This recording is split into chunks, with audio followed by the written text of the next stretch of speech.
Assalamualaikum warahmatullahi wabarakatuh. Waalaikumsalam. Kembali lagi bersama kami di Time Travel Rahayu dan salam sejahtera untuk kita semua. Nah, alih Sobat Time Travel.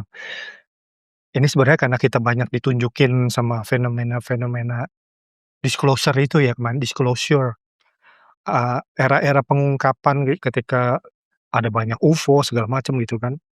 Terus konon katanya ada teknologi-teknologi yang diambil ya, mungkin ditiru dari apa yang udah pernah dilihat orang melalui UFO. Orang jadi satu teknologi tinggi di masa kini, orang menyebutnya kayak teknologi anti gravitasi. Nah, sebenarnya kalau misalnya bicara gravitasi itu kan kita mulai kalau aku ya, mulai kenalnya itu kan gara-gara si Newton itu melihat Mhm, apel jatuh itu kan. Apel jatuh terus kemudian itu kan mungkin ada pemahaman mendalam ketika si Newton itu melihat apel itu jatuh ya. Tapi sampai sekarang aku kan juga belum menemu tuh kan gitu. Tapi dia sebagai satu hukum alam yang pasti, yang membuat setiap benda yang ada di atas muka bumi itu tetap nempel, nggak melayang-layang gitu ya kan. Itu kan hukum pasti ya, hukum alam yang pasti. Nah, tapi juga aku jadi bingung nih, Lip, kok tiba-tiba ada ya teknologi yang justru datang dari sesuatu yang bertentangan dengan alam, padahal Alif sering bukan mengajarkan ya, dari para leluhur menyampaikan kalau bisa kita tuh selaras dengan alam gitu kan, supaya kita dapat keberkahannya di sini gitu. Lah ini malah teknologi tingginya itu datang dari menentang alam itu sendiri gitu, menentang kekuatan alam, anti gravitasi. Nah, sementara ada nih di sisi lain yang aku juga ngelihat kayak misalnya gini, kan kita pernah dikasih lihat footage ya, kalau mhm. di medsos itu, tiba-tiba ada pertapa lift begini, aku pikir biasa begitu kameranya diturunin, dia lagi melayang levitasi yang gitu. Nah ini kan hampir hampir sama ya sebenarnya, 2 hal yang berbeda, satu dalam ranah sains, satu juga sementara satu lagi dalam ranah yang mungkin lebih ke arah spiritual lah gitu. Nah, sebenarnya kalau dalam pandangan spirit itu sebenarnya apa sih yang bisa dijelaskan kalau kalau tadi Newton itu kan nggak kelihatan, itu kan sebagai satu energi yang misterius yang tidak terlihat kan gitu. Sebenarnya kalau dalam pandangan spirit, gravitasi itu terlihatnya seperti apa sih? Oke Dan bagaimana menghubungkannya dengan teknologi anti gravitasi? oke, bismillahirrahmanirrahim. Saya tuh sebetulnya agak kurang suka tuh bahasa anti gravitasi, Kenapa dan tuh? bahasa yang istilahnya kayak Sains-sainsnya? mendiskreditkan Oh, bahwa penemuan itu melawan hukum. hukum alam, iya. Sebenarnya kalau yang pernah nggak tahu ya, saya tuh kayak pernah baca, dibilang baca juga kayak bukan baca buku biasa, Mhm, dibilang nggak baca juga kayak baca. oke. Ada suatu tempat, di situ banyak buku-buku kuno, Waduh, iya iya. terang tempatnya, banyak rak-rak tinggi, gede-gede gitu. Wow, Bukunya banyak banget, Mas. bukan Dan di dunia ini tuh kayaknya dan di gitu. Wow, antara dan di antara buku-buku yang pernah saya lihat atau pernah saya baca sekilas, itu menceritakan tentang bukan menceritakan, mengajarkan tentang yang orang bilang itu anti gravitasi. Sebenarnya pemahamannya bukan okelah itu cuman bahasa, anti gravitasi itu bahasa. Tapi sebetulnya di mana orang bisa mem membuat titik konsep, memilah antara energinya bumi, tarikannya bumi, magnetnya bumi, dengan magnet-magnet dari tempat-tempat yang lain, dari mmm, benda-benda langit yang lain. Maka kemudian mungkin akhirnya ilmuwan di bumi zaman sekarang, manusia zaman sekarang itu mengistilahkannya anti gravitasi. iya iya iya, Anti bukan berarti menantang, menantang, ah, tapi hanya sebagai sebuah bahasa simbol bahwa ini yang saya pahami ya, bahwa itu memilah magnet, gelombang magnet antara ah, bumi dengan yang lain-lain. oke oke. Kalau kita pernah belajar dari SD, itu di IPA, itu kan dari SD udah diajarin, Betul. kalau lagi ada bulan purnama, gimana anak-anak gitu. Iya, air Maka itu naik Bu, gitu. ya air lautnya naik Bu, Iya, namanya apa, namanya air rock misalnya, gelombangnya berarti lagi pasang. Nah, ternyata itu bukan cuman sekedar teori, mmm, tapi kalau kalau dalam pembelajaran di dalam buku tersebut, di dalam bukan buku-buku tersebut, buku-buku kuno itu kayak, eee, antara si air dengan bulan, itu kayak lagi ngobrol, Mas. Kayak Oh, lagi sisi terdekatnya mereka, seakan-akan lagi kasmarannya, ada siklus romantis-romantis, iya, ya ada ya siklus ya, romantisnya, seakan-akan begitu. Jadi antara ini s dari arah bulan tuh kayak narik molekul-molekul yang ada di air, akhirnya jadi tinggi.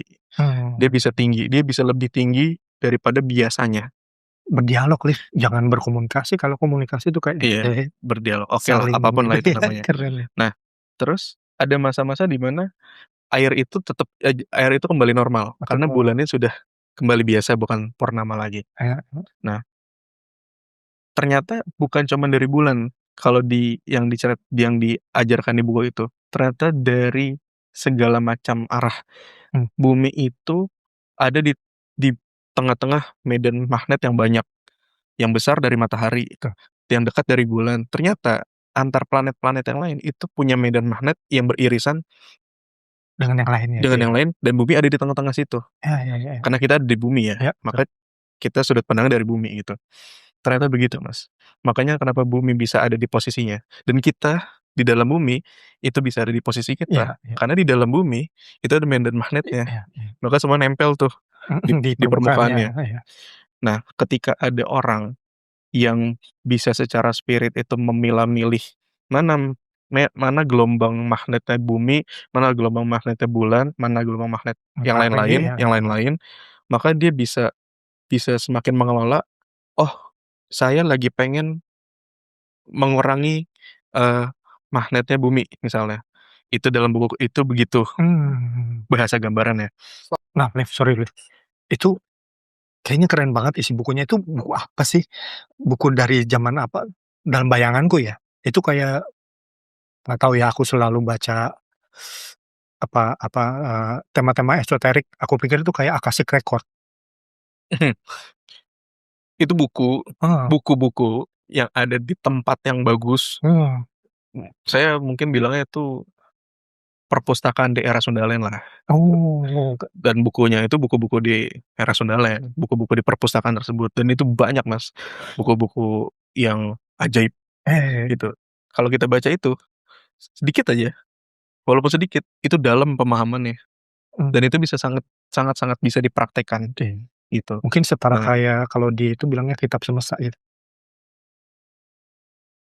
tergantung semesta yang mana, Oh, iya iya iya iya juga ya, tergantung unsur yang mana, ya siap. Lanjut dan lanjut dan lanjut, sorry. kebetulan saya baca cuma dikit, jadi Mmm, bisa cerita cuma dikit doang, oke oke gitu. oke. Nah, jadi dalam buku itu ya tadi, di mana orang itu bisa milah-milih, dia tahu energi mana yang lagi mau dia besarin, eee, kapasitasnya, volumenya, atau kadarnya, Pengaruhnya ya ya. maka ya misalnya dia mau ngurangin, gravitasinya bumi, tapi dia mau ngisi kekosongan gravitasi bumi ini dengan bulan. Artinya bulan itu lebih tinggi, lama-lama mungkin tubuhnya akan ngangkat, bukan mungkin, memang tubuhnya akan ngangkat. Tapi Mhm. ternyata itu kan pelajaran kuno, itu pembelajaran di era kuno. Tapi, ada di era yang lebih dekat dengan kita zaman sekarang, itu mungkin salah satunya pembelajaran yang, ada di Shaolin, Betul. di biksu-biksu Iya iya yang iya, yang kayak ngajarin petapa gitu. itu tadi aku juga Iya, ya. di apa namanya, mungkin di pegunungan Kuil, Tibet iya iya iya. gitu, dan sebagainya, di kuil-kuil itu. Saya pernah nonton video, ternyata ada juga, saya pernah dengar cerita dari orang yang ketemu langsung dengan orang Shaolin ya, dan sama isinya, Mhm. isi benang merah ceritanya sama. Ket di mana di Shaolin itu diajarin tentang, nggak tahu saya bahasa Mandarinnya apa, eee, kayak ilmu meringankan tubuh. Oh, iya iya. Yin Iya, Kang, ya mungkin itu Jing kali Kang ya, gitu, saya aku nggak tahu bahasa iya. bahasa itunya. Iya iya. Jadi, yang pernah saya dengar adalah, mereka itu meditasi meditasi sampai nemu titik di mana bisa bedain unsur tanah di dalam badan kita, terus unsur-unsur yang lain, dan lama-lama bisa ngerasain, lama-lama bisa memainkan kadarnya, atau Mmm, mungkin volumenya, ya hal-hal iya itulah. iya iya. Jadi levelnya bisa diturunin, bisa dinaikin. Kalau dari yang saya dengar, dari orang tersebut yang pernah ketemu langsung dari, orang Shaolin ya, bahwa mereka itu ketika udah mencapai level tertentu, mereka tuh bisa nurunin kadar tanah yang ada dalam tubuh orang, sampai mungkin ibaratnya beratnya 5 kilo doang, Oke. yang tadinya normal mungkin 70 kilo Mmm, jadi 5 kilo. mmm. Tapi kalau diangkat sama orang, tetap berat, Oh, tapi oke kalau oke. dia yang melakukan, itu seringan misalnya 5 kilo, tergantung seberapa jauh dia menguasainya. Mhm. Nah, kadar tanahnya di dalam badan itu turun, dalam tubuh manusia turun, apa yang ngisi di atasnya? Misalnya udaranya. Udah ya, Artinya ketika dia berjalan terus loncat, itu bisa loncatannya tinggi banget, Mas, gitu. iya. Tergantung seberapa besar dia bermain di volume-volume itu. Oh, dia bisa mengontrol itu semua gitu Jadi ya? mungkin gini, penggambaran lebih lebih, sederhananya kayak kalau sobat time travel nonton Avatar, Avatar Iya, Aang, oke. apalagi ada yang baru tuh, Iya iya eee, Aang itu kan ini cuman analogi ya, contoh aja. Aang itu kan dari Shaolin, iya ya kan, iya, dari kuil udara. Clan Angin ya? Nah, ketika dia bisa loncat tinggi, artinya ada kadar tanah yang diturunin dalam tubuhnya dia, Iya betul betul. gitu. Ternyata itu dipelajarin di Shaolin. Mungkin di tempat lain juga ada yang mempelajari, tapi Mhm, mungkin bahasanya bisa beda, beda, oke. gitu. Konsepnya bisa beda, tapi intinya bisa sama, gitu, Kak. Itu kalau zaman sekarang, gitu. Mhm. Tapi kalau zaman kuno, yang kayak tadi, ternyata bukan cuman dari basic manusia, tapi pelajaran kuno itu bisa sampai kita tahu mana memilah-milih gelombang-gelombang magnet yang ada di semesta, Terus kan di oke oke. semestanya manusia itu, gitu Iya. loh. Dan sejauh mana, ya sejauh cakrawalanya dia. Kalau dia cakrawalanya sampai bulan, ya mungkin dia bisa sampai ke bulan terbangnya, mungkin gitu. Mhm. Itu yang diceritakan di buku-buku kuno itu begitu, Mas, Mhm. gitu. Tadi ada yang kelewat, Mas. Mhm. Dalam pembelajaran Shaolin itu yang saya dengar, bahwa ketika orang itu udah nurunin level tanahnya dalam badannya dia, Mhm. maka kan ada kekosongan tuh di dalam Iya tubuhnya dia. iya, oke. Ruangnya tetap segitu aja, tapi kan ada yang kosong, karena tadi tanahnya tinggi, Iya diturunin jadi 5 kilo iya. misalnya.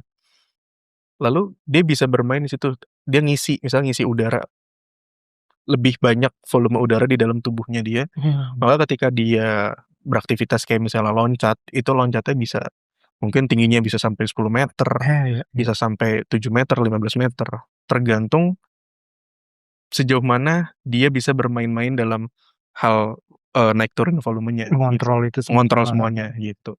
Dan semua dalam kendalinya dia. iya, bender ya, jadi bender Jadi ya? bender dalam diri Iya sendiri. iya. Dan itu bukan masalah gini, ada orang, terutama di Indonesia, yang ngiranya, "Oh itu jin, Mmm, oh itu makhluk halus." Enggak, bukan. Itu oh digendong bilangnya iya, ya? enggak, bukan. Itu kodam, bukan. Mhm. Itu tentang bagaimana kita mengenal alam sebetulnya. Oh, Karena dari yang saya dengar dari para leluhur, dari orang tua, bahwa kita ini, badan manusia ini tersusun dari banyak unsur-unsur. mmm, Kan basic-nya 4, betul betul. makanya ada istilah dalam Jawa itu sedulur papat itu, Mhm. mewakili 4 unsur yang utama di bumi. Udara, Tanah, api api, air, tanah. ampun, ya, Terus ada kita, kunci. Nah, makanya, eee, begitulah kalau misalnya orang itu mau mau mengendalikan itu ya, pertama dia harus tapa dulu, dia harus mengenal dulu badannya tuh gimana, iya. memilah-milih dulu, nanti mulai kenal basic dan sebagainya gitu. Mmm, Saya juga pengen, Mas, iya iya. Udah prakteknya. diimplementasikan belum? Iya ya, Iya itu dia yang susah, info yang ada di buku apalagi zaman itu. sekarang kan. Itu saya juga. Karena meditasi itu harus ngosongin dulu, Oke. kayak gitu. Itu belum yang kuno-kuno ya, kuno lebih hebat lagi. Nah, Lid, ini kan kalau kayak tadi teknologi anti gravitasi itu kan dia butuh mesin, Oh, butuh iya sorry, ban ini maaf aku oh, potong, iya iya aku iya lupa. iya, sip. Akhirnya ada kaitannya dengan yang orang bilang teknologi anti gravitasi, Ah yang tadinya teknologinya ada di badan, ah, akhirnya di era-era modernnya kita zaman sekarang itu, kemampuan-kemampuan yang teknologi dalam badan, itu kemudian mungkin keluarin dia jadi ditransfer ya, iya, di dibentuk dalam ruang lingkupnya mesin, mhm, teknologi mesin. digantikan gitu Masnya. Iya, ditafsirkan menjadi teknologinya mesin.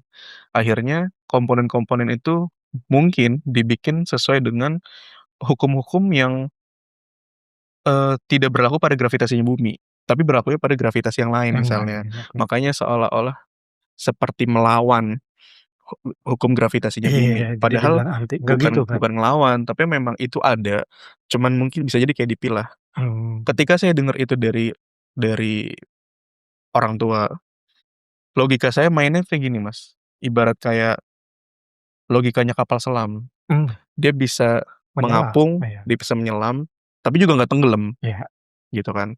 Itu kayak mungkin konsepnya kayak gitu, tapi kan itu mesin, mmm, gimana kalau di badan, iya, iya, iya, gitu. mmm, Itu yang kerennya gitu zaman dulu. iya. Banyak banyak kayak kemampuan-kemampuan alamiah ya, bahasanya kalau bahasaku ya, yang akhirnya ditransfer jadi sebuah teknologi bahasanya zaman sekarang ya. Iya. Cuman itu adanya di luar dari diri udah kan gitu kan. Nah, ini nih Liv, kayak cerita ini tadi, karena kalau misalnya kapal ya, pesawat pesawat deh, itu sebagai wujud dari teknologi anti gravitasi. Nah, ada juga nih kalau orang-orang zaman dulu bilangnya candi-candi itu dibikin di satu tempat yang punya anomali magnetik yang tinggi kan gitu. Nah, ini kan sama-sama teknologi gravitasi ya, tapi ketika ada pesawat lewat di atasnya malah ini malah bisa mengganggu. Tadinya aku pikir nih bisa memperkuat teknologi anti gravitasi juga, jadi bisa membumbung lebih tinggi misalnya, bisa mengatasi tarikan bumi lebih hebat lagi gitu. Tapi malah bisa celaka ya jadinya. Gini, tentang itu, Oh, akhirnya nanti jadi beda episode, beda episode ya, gitu. Karena itu mhm. ada nggak tahu tadi cuman dikasih tahu kalau itu ada pembelajaran yang lain Oh lagi, ya, oke, oke. berbeda dengan candi. Karena itu udah masuk ke ruang lingkup energi yang karena ada sebuah kesakralan di situ, Oh, oke, oke, gitu. oke, sip, sip. Bukan bukan pembelajaran tentang hukum-hukum alam, gitu. Oh, ada yang Tapi lebih lagi. tapi ada satu cerita terakhir sebelum kita tutup episode kali ini. Dari tadi kita cerita tentang itu tuh, ada satu penglihatan yang dikasih sedikit ke saya, ada satu tokoh, satu orang zaman dulu, nggak tahu di era apa, dia itu kayak kesatria. Di masa mudanya itu kayak mungkin remaja kali ya, menjelang remaja itu dia suka tapa, Mas, Oke, tapa di beberapa tempat. Lama-lama dari hasil tapanya dia itu dia mulai ngerti tentang, oh ini tuh yang namanya orang zaman sekarang bilang, "Oh ini yang namanya gravitasi." mmm, Tapi zaman itu mungkin beda oke, istilah oke, gravitasi. "Oh rasanya tuh gini," katanya. oke. "Oh ini tuh gravitasi bumi," katanya dia. Tapa lagi, terus lama-lama makin mengenal tentang bumi, tentang gravitasi bumi. Udah kenal, terus terus beriringan dengan itu, dia makin lama makin kenal tentang gravitasi atau medan magnet yang lain-lain. Dia mulai bisa memetakan, "Oh kalau rasanya begini, ini dari sumbernya Oh, ini," oke, oke, oke. kata kata dia. "Oh kalau rasanya ini dari sumber yang ini. Oh kalau ini dari sumber yang ini." Lama-lama seiring berjalannya waktu, dia terus belajar dan mendalami itu, dia mulai bisa menggunakannya dengan leluasa.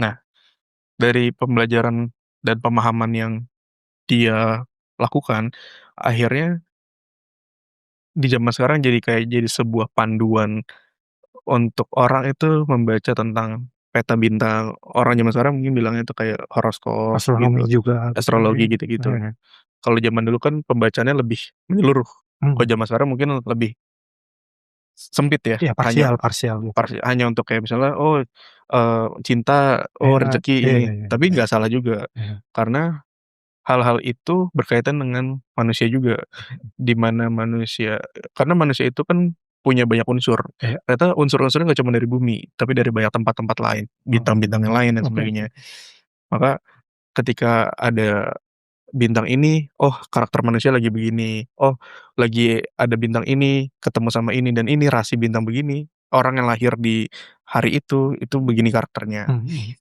Ya gitulah, itu ada kaitannya juga dengan apa yang tadi kita bahas. Nah, terakhir deh, tadi kan yang Alif ceritakan dari, apa, dialognya Alif dengan tokoh tersebut itu kan jadi kelihatannya kan kayak rasa ya, Alif. Padahal kan tadi aku di awal bilangnya kan, "Nah ini si Newton ini ngelihat ada satu kekuatan yang tidak terlihat nih." Tapi kalau misalnya dari kacamata spirit, gravitasi itu apa sih, Alif sebenarnya? Ada manifestasinya atau seperti apa yang Energi, Mas. oke, ada Saya gambar cuman pernah dikit dikit, oke. kayak yang bersumber dari cahaya, itu doang, Oh, oke oke. gitu. Iya iya, jadi paling tidak saya udah selangkah lebih maju dari Newton gitu, karena dia nggak dia melihat sesuatu yang tidak terlihat kan gitu. Saya dikasih tambahan. Oke, udah Ya, oke. itu aja. Oke oke, sobat time travel.